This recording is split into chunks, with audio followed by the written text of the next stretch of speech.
बिस्मिल्लाहिर्रहमानिर्रहीम। First year का lesson हम पढ़ रहे थे बटन बटन। आज हमारा उसका दूसरा लेक्चर है। हमने एक पैराग्राफ पढ़ा था उससे पहले, उस पर हमने कुछ सिनोनिम्स देखे थे, उसकी ट्रांसलेशन और कुछ MCQs देखे थे। अब हम अपनी बुक्स खोलते हैं और दोबारा अपने लेसन की तरफ चलते हैं, जो कि हमारा लेसन है बटन बटन। हमने उससे पहले पढ़ा था कि एक नॉर्मा, जो कि उसका मेन करैक्टर है, वो घर आती है तो उसके घर के बाहर जो उसका मेन दरवाज़ा था, उसके बाहर जो था ना, वो एक डिब्बा पड़ा हुआ था। वो इस डिब्बे को उठाती है। वो उसके लिए अननोन था, वो उसने मंगवाया नहीं था, कहीं पार्सल से नहीं आया था, वो किसी कुरियर वाला नहीं दे के गया था। तो वो उसके घर के पास पड़ा हुआ था। उसने उठाया, अपना दरवाज़ा खोला और वो अंदर चली गई। अंदर जाने के बाद उसने उस पार्सल को रखा। पार्सल को रखने के बाद उसने कुछ चूल्हे पर खाने पीने के लिए कुछ चीज़ें रखी, और फिर उसके बाद खाने पीने वाली चीज़ें रखने के लिए वो वापस आती है और आकर बैठकर वो उसको देखती है कि वहाँ पर क्या क्या, उस डिब्बे में क्या है। तो उसके नीचे एक जो था वो लिखा हुआ था, एक फोल्डेड पीस ऑफ पेपर था। तो उस फोल्डेड पीस ऑफ पेपर को जब उसने देखा तो उसके ऊपर लिखा था कि Mrs Stewart will call on you 8 PM। तो 8 बजे मिसेस स्टीवर्ट उससे मिलने के लिए आएगा। जस्ट ये पैगाम था, और वो मिसेस स्टीवर्ट को जानती नहीं थी कि ये मिसेस स्टीवर्ट कौन है। उसके बाद हम देखते हैं, कहते हैं Norma put the button unit beside her. Norma ने उस बटन यूनिट को अपने साथ रख लिया। यहाँ हम एक वर्ड देखते हैं, हमारे पास एक वर्ड लिखा हो जो आया है, वो आया है बिसाइड, और एक वर्ड इसके कंपैरिजन में हमारे पास होता है बिसाइड्स। अब जब हम इन दोनों वर्ड्स को देखेंगे तो इन दोनों वर्ड्स के स्पेलिंग में हमारे पास जो डिफरेंस है वो सिर्फ एक है, और वो है S का। जब हम S नहीं लगाएंगे तो इसका मतलब है के साथ, यानी पहलू में हम इसको कर लेंगे। जब हम इसके साथ S लगा लेंगे तो इसका मतलब है के अलावा। अब दोनों के मीनिंग यहाँ पर डिफरेंट हो जाते हैं सिर्फ एक स्पेलिंग लगाने के साथ। तो नॉर्मा ने उस बटन यूनिट को अपने साथ रख लिया ऑन द काउच। अब यहाँ पर एक और वर्ड हमारे पास आया। इस वर्ड को हम प्रोनाउंस कर रहे हैं काउच के तौर पर। अब काउच क्या होता है? अगर बेसिकली मैं इसको कहूँ तो काउच हमारे पास एक होता है, हम इसको सोफ़ा कह सकते हैं।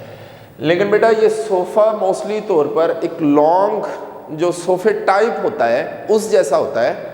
ये मोस्टली हम इस्तेमाल करते हैं फॉर सिटिंग पर्पस, बैठने के लिए भी, और उसके साथ साथ बैठने के साथ साथ हम इसको यूटिलाइज कर सकते हैं कि कंफर्टेबली हम इसके ऊपर लेट सकें, और लेट कर हम इसके ऊपर अपनी नींद जो है वो कर सकते हैं। या मोस्टली हम लोगों ने देखा होता है जो डॉक्टर्स होते हैं उनके ऑफिस में एक लंबा सारा पड़ा हुआ होता है, इसके आर्म्स नहीं होते, क्योंकि हम इसके साथ देख रहे हैं उसने लिखा हुआ है यहाँ पर ऑन द काउच। अब ये ऑन द काउच जो उसने लिखा हुआ है, इट मीन ये ऑन जो हम इस्तेमाल करते हैं ये किसके लिए यूज किया जाता है? सरफेस के लिए इस्तेमाल करते हैं, यानी कोई वैक्यूम नहीं बनता, उसके साइड पे आर्म्स नहीं होते। अगर कोई वैक्यूम उसका बनता, उसके साइड पे उसके कोई आर्म्स होते, तो फिर वो यहाँ पर ऑन नहीं लिखता, यहाँ पर वो क्या लिखता? इन लिखता। तो काउच क्या है? बेसिकली काउच हमारे पास एक सोफे की ही किस्म है, जो सोफे से थोड़ा ज्यादा होता है, 2 से 3-4 लोगों के बैठने के पर्पस के लिए वो होता है। She reread the typed note। अब रीरेड ये पास्ट इंडेफिनिट का सेंटेंस है, स्पेलिंग उसके सेम रहेंगे, लेकिन इसकी प्रोनाउंसिएशन डिफरेंट हो जाएगी। उसने लिखे हुए उस इबारत को पढ़ा स्माइलिंग, मुस्कुराते हुए, अ फ्यू मोमेंट लेटर, और उसके बाद लगा हुआ है कॉमा। इसका मतलब है कि एक फ्रेज को सेपरेट किया जा रहा। अ फ्यू मोमेंट लेटर, चंद लम्हों के बाद, she went back into the kitchen, वो वापस किचन में जाती है, टू मेक द सैलड, सलाद बनाने के लिए। इसको हम इंग्लिश में सैलड को प्रोनाउंस करेंगे। अब हमने यहाँ पर एक नई चीज देखी, यहाँ लिखा हुआ है a few moments later, और इसके बाद क्या लगा हुआ है? कॉमा लगा हुआ है। ये सेपरेट किया गया। बेसिकली ये वाला जो फ्रेज है, ये सारी की सारी फ्रेज ये कहाँ आनी थी? सैलड के बाद आनी थी। वहां पर इसका लिखे जाना था लेकिन उसने उसको वहां से उठाकर इन द बिगिनिंग लिखा। जब हम किसी चीज को मिसप्लेस करते हैं, किसी और जगह से उठाकर यहां लिखते हैं, तो इसका यह मतलब है कि हम उसको ज्यादा फोकस करना चाहते हैं, अहमियत देना चाहते हैं। फिर उसके बाद हमारे पास यहां पर एक एडजेक्टिव है, वो है फ्यू। अब ये जो फ्यू एडजेक्टिव है, हम इसको इस्तेमाल करते हैं जो हमारे पास काउंटेबल थिंग्स होती हैं, उनके लिए हम इनको यूज करते हैं। अगर मैं एक सेंटेंस बना लेता हूं, आई हैव फ्यू रुपीज। अब जब मैं इसको ट्रांसलेट करता हूं तो इसके ट्रांसलेशन में चूंकि हमने इस फ्यू का मीनिंग जो कंसीडर किया हुआ है वो किया हुआ है चंद के सेंस से। जब हम इसको चंद कहते हैं तो हम इसको ट्रांसलेट करते हैं, आई हैव फ्यू रुपीज, मेरे पास चंद रुपए हैं। लेकिन ये रॉन्ग ट्रांसलेशन है, क्योंकि यहां पर ये जो फ्यू है काउंटेबल के लिए तो लगता है, लेकिन उसका मीनिंग चंद तो होगा लेकिन ना होने के बराबर होगा। इट मीन आप इस चीज को इस्तेमाल नहीं कर सकते। हाँ, अगर हम इसको इस्तेमाल के काबिल बनाना चाहते हैं तो फिर हम इसके लिए लिख सकते हैं I have uh few rupees. अब ये हमें ये जो आ फ्यू का सेंस है, ये हमें वर्ड दे रहा है कि कोई ऐसी चीज हमारे पास है, इतने रुपए हैं जिनको हम इस्तेमाल कर सकते हैं। इसी की एक और शक्ल हमारे पास होती है, I have the few rupees which you gave me last night. अब देखें, हमने फ्यू नहीं लिखा, आ फ्यू नहीं लिखा, बल्कि इसको क्या किया, स्पेसिफाई किया। जब ये स्पेसिफाई हुआ, इसके साथ लगा दा, जब ये इसके साथ हमने दा लगा लिया तो इट मीन ये स्पेसिफाई हो गए, और वो पैसे कौन से हैं, ये। यानी इसका मतलब भी चंद ही होगा, लेकिन कौन से हो जाएंगे, मखसूस हो जाएंगे। I have the few rupees करेंगे तो ये मखसूस होगा। इसीलिए उसने लिखा आ फ्यू मिनट, यानी 2, 3, 4, 5 मिनट गुजर गए, क्योंकि फ्यू मोमेंट्स हमारे पास 1-2 सेकंड भी कंसीडर किए जा सकते हैं। The door bell rang at 8 o'clock। अब ये हमारे MCQs के लिए बड़ा इंपॉर्टेंट लाइन है।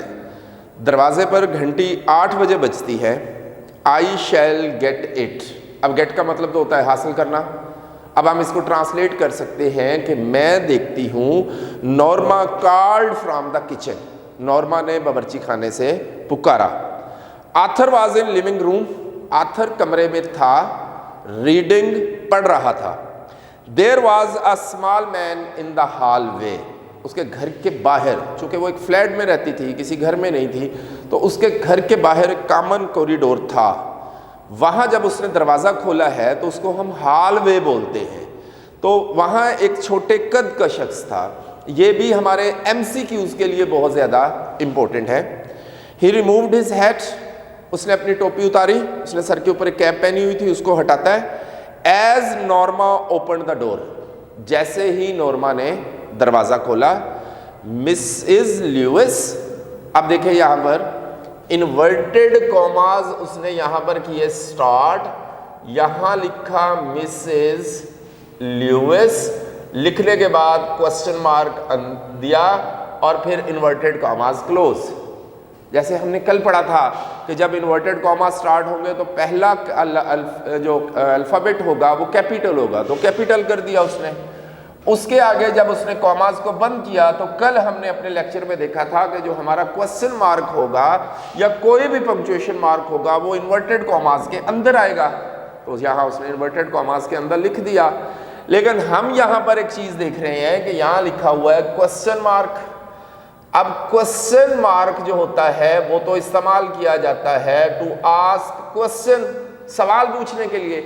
जब आप सवाल पूछेंगे तो इसका मतलब है there will be a subject, there will be साथ उसके जो होगा कोई वर्ब एग्जिस्ट करता होगा, चाहे वो लिंकिंग वर्ब की सूरत में हो, चाहे वो हेल्पिंग वर्ब की सूरत में हो। यहां तो ऐसा कुछ भी नहीं है, कंसीडर ही नहीं है, ना कोई सब्जेक्ट है। एक नाउन लिख दिया उसने, नाउन लिख के क्वेश्चन मार्क लगा दिया। तो क्या हम इसको सेंटेंस बोल सकते हैं? हाँ जी, इसको सेंटेंस हम बोल सकते हैं, क्योंकि ये बेसिकली सेंटेंस क्या है? बेसिकली ये सेंटेंस है आर यू मिसेस ल्यूइस। अब इस सेंस में था तो इन्वर्टेड कॉमास क्लोज किए हुए, इसका मतलब इस सेंस में है तो ये हमारे पास क्या है, एक सब्जेक्ट है, ये एक हमारे पास क्या है, वर्ब है। बाज़ औक़ात जब हम कन्वर्सेशन कर रहे होते हैं, गुफ्तगू कर रहे होते हैं, तो बहुत सारी ऐसी चीज़ें होती है हम उसको स्किप कर देते हैं, हम उनको छोड़ देते हैं, क्योंकि वो अंडरस्टूड होती है, सुनने वाला उसको ऑटोमेटिकली सुन लेता है। तो उसका जो लहजा था वो इसको क्वेश्चनिंग बना रहा था। जैसे क्वेश्चनिंग सेंटेंस हमारे पास 3 किस्म के होते हैं। एक क्वेश्चनिंग सेंटेंस वो होता है जिसके बाहर सिर्फ हेल्पिंग वर्ब लगा होता है। मिसाल के तौर पर जैसे हमारे पास ये सेंटेंस लिखा हुआ है, आर यू मिसेस ल्यूइस, तो सिर्फ और सिर्फ यहाँ पर हेल्पिंग वर्ब जो है वो पुट किया हुआ है। अगर इसी तरह हम कर ले हाउ आर यू, तो हाउ एच फैमिली जो या डब्ल्यू एच फैमिली वहां पर लगी हुई है, तो ये भी क्वेश्चनिंग मार्क होगा। लेकिन एक क्वेश्चनिंग सेंटेंस हमारे पास वो भी होता है जिसमें ना तो हमने हेल्पिंग वर्ब बाहर लगाया हुआ होता है, ना कोई डब्ल्यू एच फैमिली वहां पर लगी हुई होती है, बल्कि वो सीधा सीधा एक पॉजिटिव सेंटेंस होता है, लेकिन उसके बोलने का स्टाइल बता रहा होता है कि वो क्वेश्चनिंग सेंटेंस है। उसको हम बोलते हैं इंटोनेशनल क्वेश्चन। तो ये इंटोनेशनल क्वेश्चन है, यानी लहजे के हवाले से एक सवालिया जुमला है जो हमें ये बताता है कि आगे से क्वेश्चन किया जा रहा है कि मिसेस ल्यूइस जो स्ट्रेस था उसने उसके आखिर पर दिया, उसके आखिर पर देने की वजह से वो क्वेश्चनिंग बन गया। आगे नॉर्मा का ही इंक्वायर्ड पोलाइटली, इंक्वायर्ड को आप अंडरलाइन कर सकते हैं फॉर द सिनोनिम, उसने पूछा पोलाइटली, बड़ी शाइस्तगी से, बड़ी नरमी के साथ, ये भी हमारा इंपॉर्टेंट सिनोनिम है। यस, फिर क्वेश्चन मार्क, यानी अब अगला पूरे का पूरा सेंटेंस जो था वो नॉर्मा ने इलिप्ट कर लिया। इसको हम इलिप्टिकल सेंटेंस कहते हैं। Yes I am Mrs Lewis, हाँ मैं मिसेस ल्यूइस हूँ, लेकिन उसका फिर यहाँ पर स्ट्रेस ऐसा था जो हमें ये बता रहा था कि हु आर यू, तुम कौन है। तो वो कहता है आई एम मिस्टर स्टीवर्ड, मैं मिस्टर स्टीवर्ड हूँ। ओ यस, ओ के बाद कॉमा, फिर उसने कहा yes full stop inverted commas close, यानी उसने पता चल गया, रिमेंबर हो गया कि वही मिसेस स्टीवर्ट जिसने मुझे एक डिब्बा दिया था वो आया और वो आके यहाँ पर मौजूद है। Norma repressed a smile, repress को अंडरलाइन करें, रिप्रेस मीन होता है दबाना। Norma repressed a smile, Norma ने एक दबी हंसी हंसी। शी वॉज श्योर, उसे यकीन था। Now it was a sales pitch, sales pitch को अंडरलाइन कर लें फॉर द सिनोनिम, यानी कोई सेलमैन है, कोई कारोबारी यक है, उसे यकीन था कि ये कोई चीज़ बेचने वाला कोई कारोबारी शख्स है। मे आई कम इन क्वेश्चन मार्क। अब अगर हम इस सेंटेंस को देखते हैं तो यहाँ पर लिखा हुआ है मे आई कम इन। हमारी इंपॉर्टेंट चीज़ ये वाली है, ये क्या है, इसको हम बोलते हैं मॉडल वर्ब। जब हम इसको मॉडल वर्ब कहते हैं तो मॉडल वर्ब की खासियत ये होती है कि एक तो आप मॉडल वर्ब को इस्तेमाल कर सकते हैं डिफरेंट पर्पसेस के लिए, मुख्तलिफ मकासद के लिए, और दूसरी क्वालिटी इसकी ये होती है कि हमेशा मॉडल वर्ब के बाद वर्ब की कौन सी फॉर्म इस्तेमाल होती है, फर्स्ट फॉर्म इस्तेमाल होती है। अब देखें, मे आई कम इन परमिशन मांग रहा है, मॉडल वर्ब के बाद वर्ब की कौन सी फॉर्म यूज हुई है, फर्स्ट फॉर्म इस्तेमाल हुई है, और उसके आगे क्वेश्चन मार्क लगा हुआ है, आस्क्ड मिस्टर स्टीवर्ट। अब जब आस्क्ड मिस्टर स्टीवर्ट कहते हैं तो हम इसको दोबारा लिख लेते हैं। हमारे पास हो गया आस्क्ड मिस्टर स्टीवर्ट। अब ये पूरे का पूरा हमारे पास एक पूरी फ्रेज है, लेकिन हम फ्रेज में देख रहे हैं कि काम करने वाला हमारे पास सब्जेक्ट ये है और हमारा वर्ब जो है वो ये है। अब वर्ब पहले हमने तो अपनी इनिशियल क्लासेस में पढ़ा हुआ है कि सबसे पहले सब्जेक्ट आएगा और फिर उसके बाद वर्ब आएगा। यहाँ उसने क्या किया है, सारे मामले को उठा के उसने उल्ट किया हुआ है, वर्ब पहले रखा होता है। It is called the style of the writer. हम इसको कहते हैं ये राइटर का स्टाइल है कि वो लिखते हुए जिस चीज़ को पहले लेके आएगा, इट मीन इज दैट कि वो फोकस करना चाहता है। नाउ उसका वो पूछना फोकस था, मिस्टर स्टीवर्ट फोकस यहाँ पर बिल्कुल भी नहीं था। Ask Mrs Stewart, Mrs Stewart ने पूछा आई एम रैदर बिजी, मैं थोड़ी सी मसरूफ हूँ, नॉर्मा सेड। अब आप इसका कंपैरिजन इसके साथ करते हैं, देखो दो उसी तरह का सेंटेंस है, नॉर्मा सेड। अब यहाँ ये सब्जेक्ट है और ये क्या है, ये वर्ब है, यानी इनिशियल पॉइंट में उसको लेके आ गया जिस तरह हमने पढ़ा हुआ है। इट मीन कि अगर हम दोनों में कंपैरिजन करें तो हमारा यहां पर वर्ब इंपॉर्टेंट था, यहां पर क्या इंपॉर्टेंट है, नॉर्मा इंपॉर्टेंट है। Norma said don't you want to know what it is it, questioning sentence, क्या तुम जानना नहीं चाहती कि ये क्या हो। नॉर्मा टर्न्ड बैक, नॉर्मा वापस मुड़ी। Mister Stewart tone had been offensive, mister Stewart का लहजा थोड़ा सा वसीला हो गया। ऑफेंसिव को अंडरलाइन करेंगे फॉर द सिनोनिम कि मिस्टर स्टीवर्ट का लहजा थोड़ा सा गुस्से वाला था। No I don't think so, नहीं मैं ऐसा नहीं सोचती। शी रिप्लाइड, उसने जवाब दिया। It could prove very valuable, ये बड़ी कदरों कीमत वाला साबित हो सकता है। ही टोल्ड हर, उसने उसे बताया। अब वैल्यूएबल को अंडरलाइन करेंगे, ये हमारे सिनोनिम के लिए है। देखो यहां पर इस लेसन में जहां हमने पढ़ा था कि डिफरेंट थिंग्स जो है वो डिस्क्राइब की जाएंगी, जब नॉर्मा उसको सुनना नहीं चाहती, नॉर्मा उससे बात करना नहीं चाहती, तो सबसे इंपॉर्टेंट चीज जो इस माशरे में कंसीडर की जाती है दैट इज द इकोनॉमी। और फौरी उसने नॉर्मा को ये बात बताई, वैल्यूएबल साबित हो सकती है, इसका मतलब है कि उसकी इकोनॉमी को टच किया गया। जब आप किसी भी शख्स की इकोनॉमी को देखेंगे, उसको इकोनॉमी की तरफ गामजन करेंगे, तो वो इकोनॉमी की तरफ गामजन होगा। उसके ही टोल्ड हर, उसने उसे बताया। मोनेटरीली, इसको भी सिनोनिम के अंडरलाइन करेंगे, काफी कदर कीमत वाला। शी चैलेंज्ड, उसने जोर देते हुए कहा। मिस्टर स्टीवर्ट नोडेड, यहां एक लफ्ज लिखा हुआ है नोडेड, एक लफ्ज होता है शुक। इन दोनों का फर्क समझ लें, ये हमें बार बार देखने को मिलेगा। जो नोड लफ्ज होता है इसका मतलब होता है हाँ में सर हिलाना, यानी ऊपर नीचे ऐसे नोडेड हाँ करना। ये जो वर्ड होता है जिसको हम शूक बोल रहे हैं, इसका मतलब होता है नफी में सर हिलाना, ना में सर हिलाना, यानी दाएं बाएं जब हम सर हिलाएंगे तो इट मीन कि हम नेगेटिविटी में जा रहे हैं। तो कहता है mister Stewart nodded, mister Stewart ने हाँ में सर हिलाया। मोनेटरीली, कदर कीमत वाला। शी सेड, उसने कहा।